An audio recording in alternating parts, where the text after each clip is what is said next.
Namaste. Good morning. Good morning, beautiful souls. Welcome. Day 5. Day 5 calendar. My name is Sadhana, and I'm a reader and healer, and I just thought I would take the time each morning and offer this Advent calendar. It felt like a way to connect the community, a way to connect with new people that may not have found their way to my channel. And I am really enjoying this process. I'm already thinking about the next 30-day theme or something like that. So thank you for all of you who are participating. And I am offering a prize at the end, a gift actually, a gift of oracles and tarot and other goodies. And I will put that together in a box that is an appropriate size depending where in the world I'm mailing it to. Okay. It will be full of love and treasures wherever it goes. And in order to win that box on the 24th, all you need to do is make a comment. And you can go back to previous recordings and comment in each of those as well too. And you'll get one entry for each day that you comment. Okay, let's get to today's inspirational message. Namaste, Clubhouse. This morning I am using the Urban Crow Oracle and the Crow Tarot.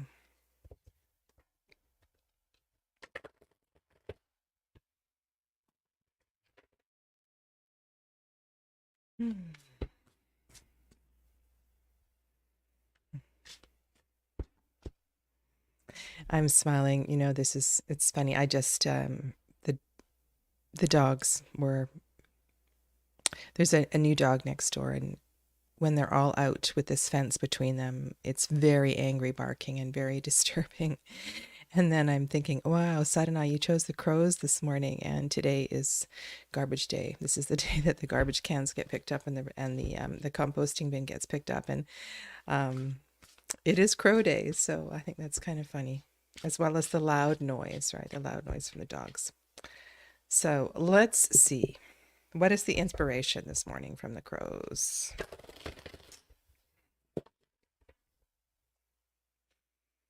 Let this message of daily inspiration guide, support wherever you are in the process of your day. As always, we ask these messages be in the highest for the greatest good, and that no harm be done. So be it. We'll start with one oracle, and then I'll pull 2 tarots from the Crow Tarot.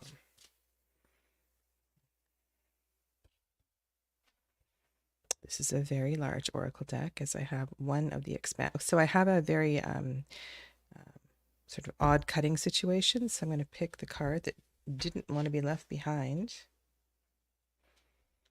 Wow.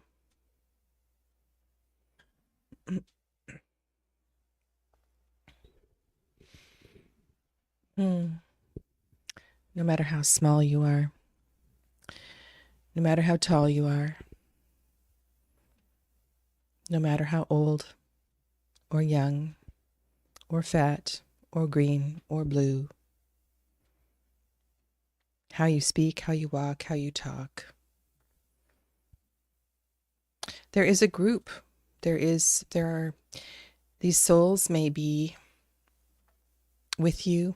They may be in spirit. But there is support, and there is a loving, kind group that holds space for you. And never doubt that you are accepted exactly as you are. Good morning, Reart. Lovely to have you here live. If you wanted to share your name, that would be lovely, and I can add you to my list of YouTube followers. I do my best to keep track of everybody's names.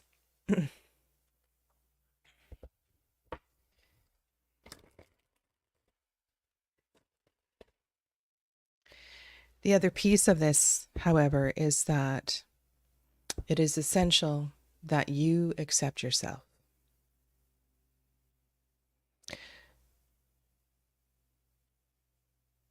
And I think of I can use myself as an example, and well, in a sort of a crass sort of a way, the coming out of the tarot closet, but being who I am, and I've spoken to this many times before, and that is, if I truly am to embark on my path, I must accept my gifts. And that doesn't mean I go around spreading messages everywhere I meet people and walking up to people in supermarkets and telling them about spirituality or giving them readings. But it means that where I am me. And I don't pretend to be different. And there's just something really important here this morning about accepting yourself exactly as you are. And just for a moment, pause, and maybe you can name that and say, who am I? Who am I? And I also want to acknowledge that we are all in the process of unfolding. We are all in the process of becoming. And that's a theme that's arisen and always important in these kinds of circles. So let's expand on that message. King of truth, King of voice.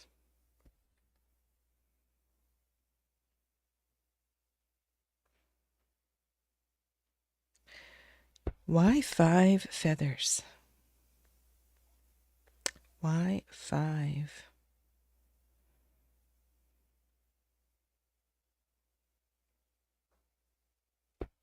Okay.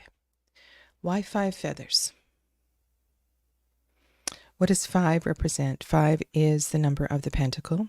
It brings all elements together. The 5th element is ether, the one that connects all of the other elements.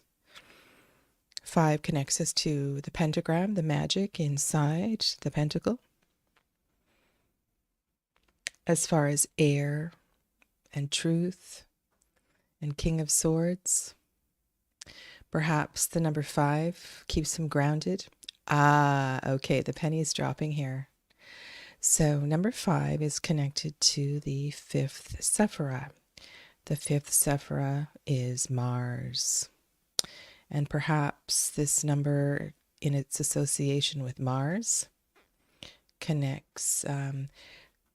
We also have a Saturn sigil up there. That's interesting. The number 5 as Mars connects to the power of that martial energy. There's a real strength here now. Saturn, I would associate with the feminine. Saturn is Binah, the great mother. But perhaps here this creator is using Saturn as it is only through the power of restriction, it is only through a sense of control that what we are developing, what we are becoming and growing into will actually develop, right? There needs to be this process of constriction before the expansion. And it's interesting that in the acceptance card, that little bird is kind of held within, constricted. This is a really big theme in the tarot, and there are many of them, but this is one where we need to understand that sometimes holding back and limiting ourselves and keeping ourselves within a sacred space, within the confines of a certain parameter is necessary for a certain period of time before we expand. And of course, what is expanding is your voice, your ability to articulate what is this great wisdom that you behold.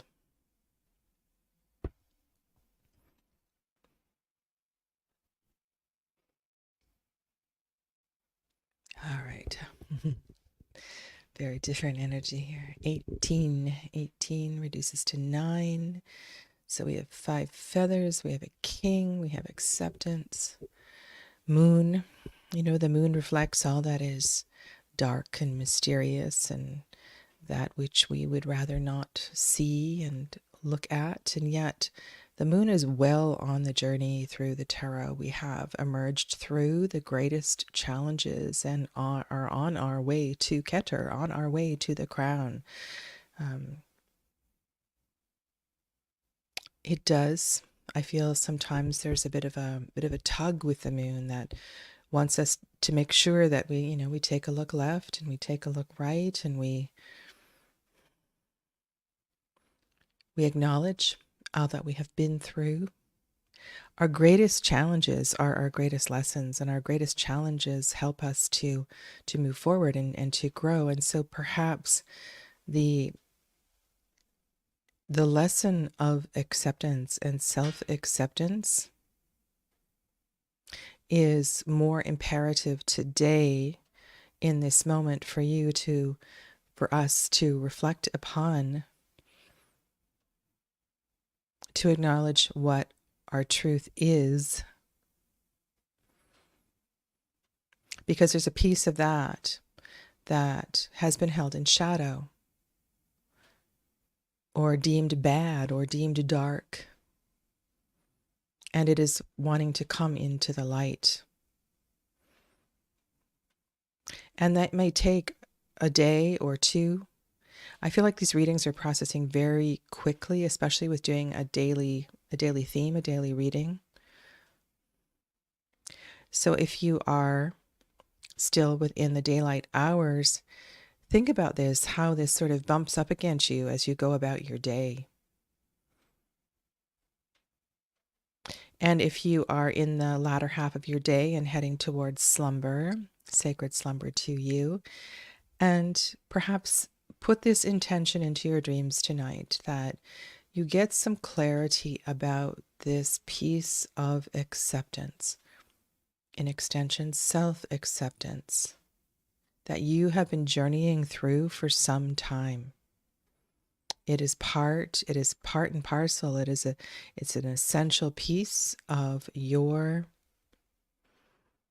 growth, and without it, there may very well be an impasse of sorts. And maybe that's what the Saturn bit is today. So sit in contemplation with this and let me know how it resonates. I've really been enjoying your responses to the daily readings. So thank you. Thank you for those.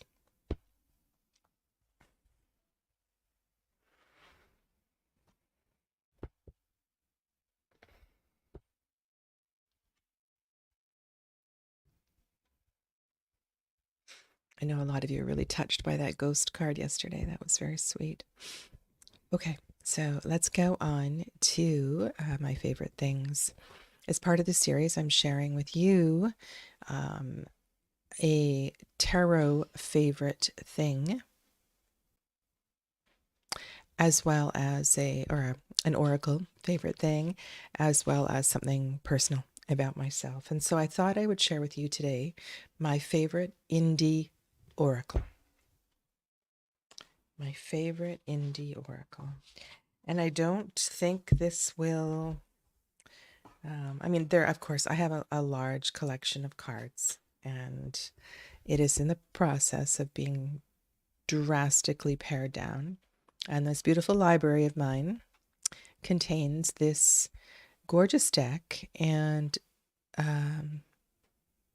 the artist is Tegan Sweeney, and the creator of the deck is Lauren Aletta. And this version of the deck, I cannot tell you what year it's from. She publishes under the name Inner Hue, and this deck isn't presently available. I believe it's been available in a few different languages over the years.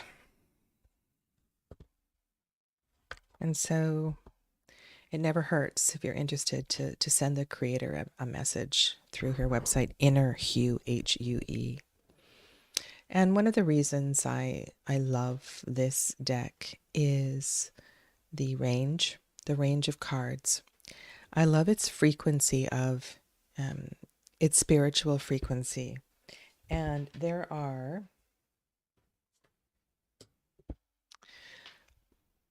I don't know, I feel like the creator was in a deep, and the artist as well too, because the artist and the creator, must be in sync to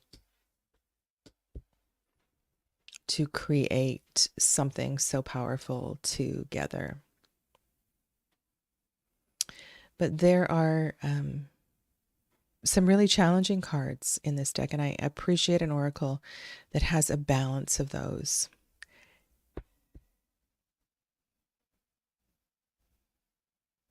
And I think the way that those challenging cards are illustrated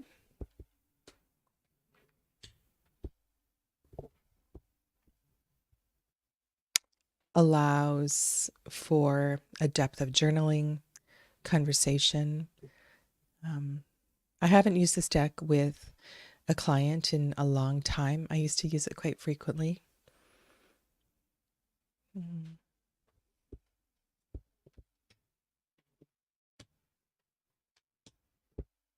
And I'll tell you when I'll get one of my favorite cards. There's many in this deck, but it is the chai card. Well, I call it the chai card. I'm not sure if it says chai on the card.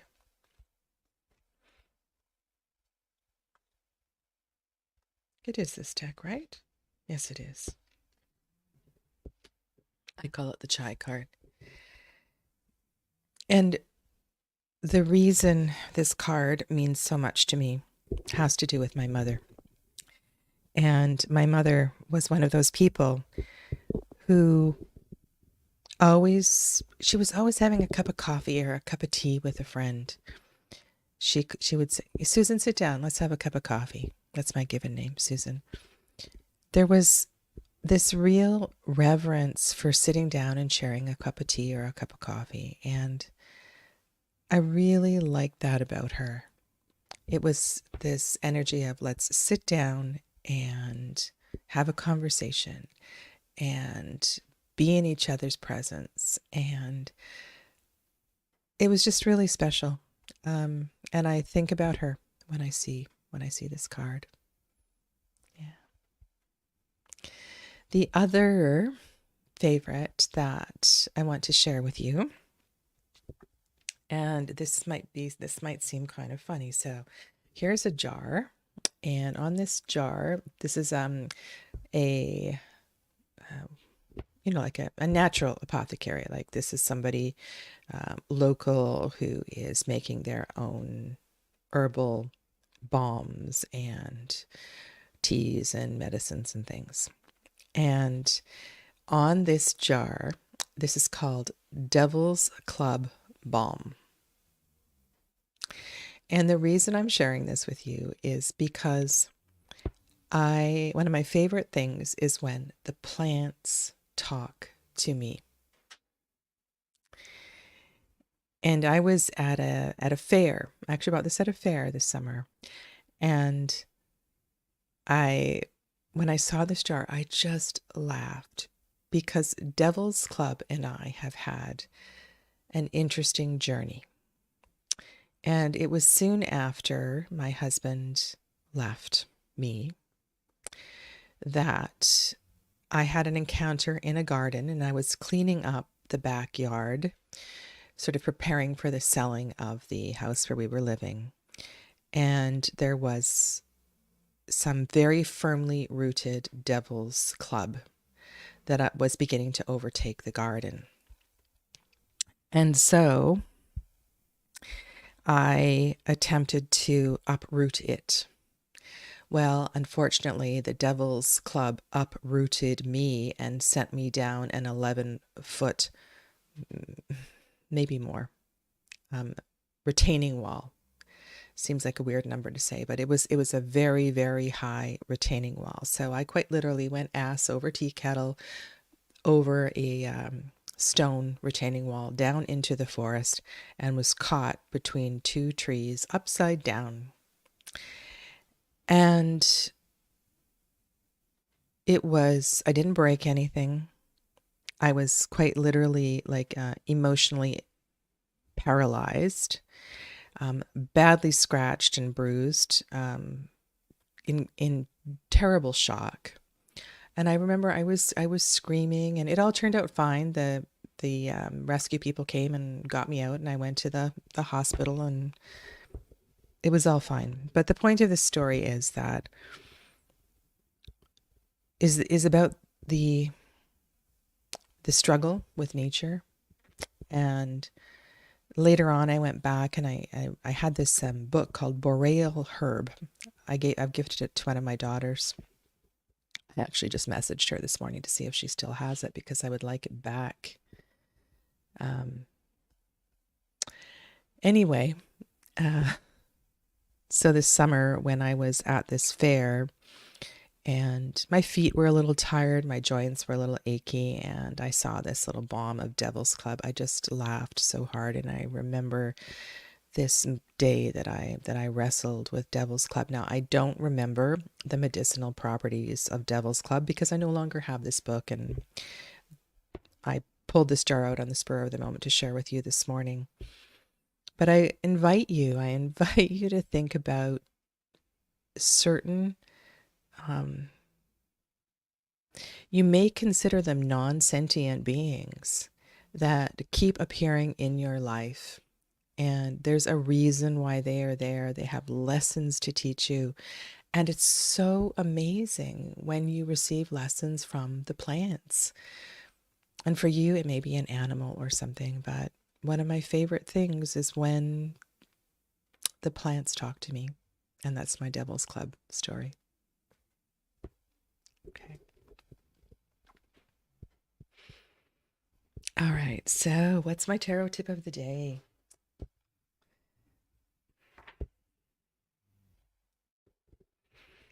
So, you don't have a deck of cards with you. And of course, this you could do this at any time, and that is the I call it bibliomancy. It's not strictly bibliomancy, but that is the practice of using a tarot guidebook rather than the cards themselves for your draw, for your card of the day. So let me just get a couple of them here. Actually, I think I'll save that one. Let's.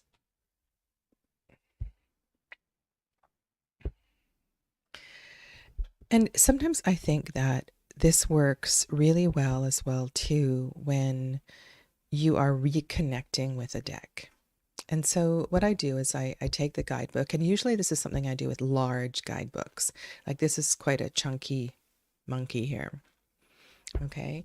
And so I go through my same procedure. I take a breath in and out, and let's do this. This is going to be another message to support the opening message of inspiration. Help us to further deepen our understanding of this lesson of acceptance. I'm aware this is a very elemental deck. Is there an element that would help support and deepen this understanding? I can feel this in my throat, like my chest. So that King of Swords is a very important card in that. And perhaps there's an aspect of this that hasn't been vocalized. That's perhaps what needs to be released. The shadow is the silence. Okay. And so all I do, and also sometimes you might want to, flip through a book, not just forwards, but backwards. Okay, so here we go. Temperance. Temperance. Most decks portray this card as a winged female figure, perhaps an archangel who is pouring a water-like energy from one urn to another. And sometimes this being is barefoot and has one on land and one on the water. So it goes on to describe what temperance is traditionally. The image in this picture is wrapped in a garment of universal symbols and starry space. Although she looks somewhat like a mummy, this cosmic dweller is adorned with the patterns of creation and the flow of infinity. Her body swirls with never-ending rhythms of time. With hands representing destiny, she pours a liquid from one cup to another, symbolizing the movement and fluidity of life. Starry-eyed and focused, Temperance grounds the cosmic energy that flows through her body. Her rainbow hair, in a most unusual fashion, creates the shape of a casket or a mummy case, with doors wide open, exposing the magic of starlight and heavenly incarnation. She greets us. Her feet are starborn, her belly a celestial pool of possibilities, her whimsical stance humble and strong, and Temperance reveals the mystery of universal form and freedom. I think freedom is key here. Your body is made up of the same stuff as heaven, trees, stars, flowers, and earth. You are a celestial component of matter and time. Your body moves with the cycles of time, just as the seasons come and go, the moon waxes and wanes, and the oceans flow and ebb. Linked to the infinite and material realms, you must find the sublime blend of these two realities. Sounds like our message a couple days ago. You are inspired to find your way through light and dark, joy and sorrow, navigating a balance of journey between expansion and limitation. There we go. The Saturn symbol. Unwrap the potentials that are hidden within your ancestral patterns and primal memories. Heed a little reminder from Temperance to be here now. And so, yes, of course, I'm going to look at the picture in the book. But for me, when I do this, the art here is that the not so much the art, but the gift of this practice is it gives me permission to read the guidebook.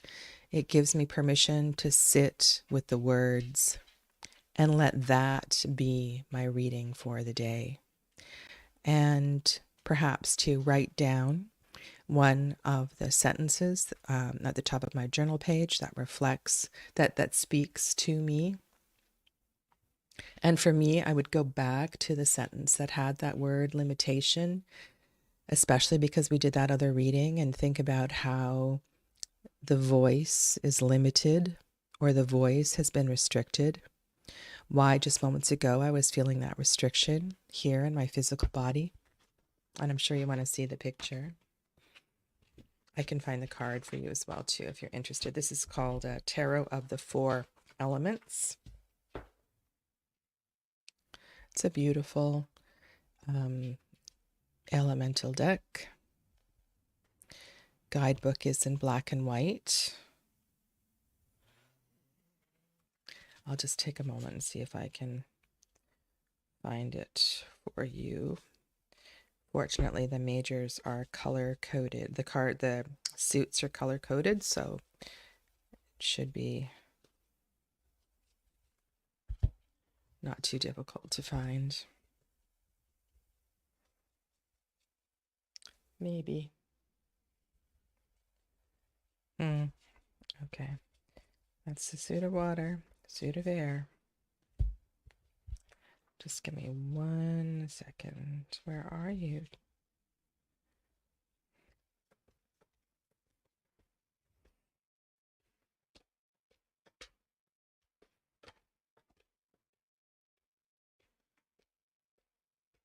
There it is. It's very blue, kind of like the moon.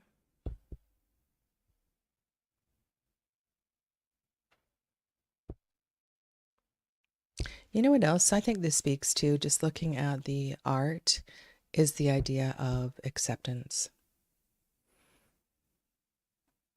All right, well, that's my message for today. Take good care. Enjoy the rest of your day. And I will look forward to chatting with you tomorrow. Namaste.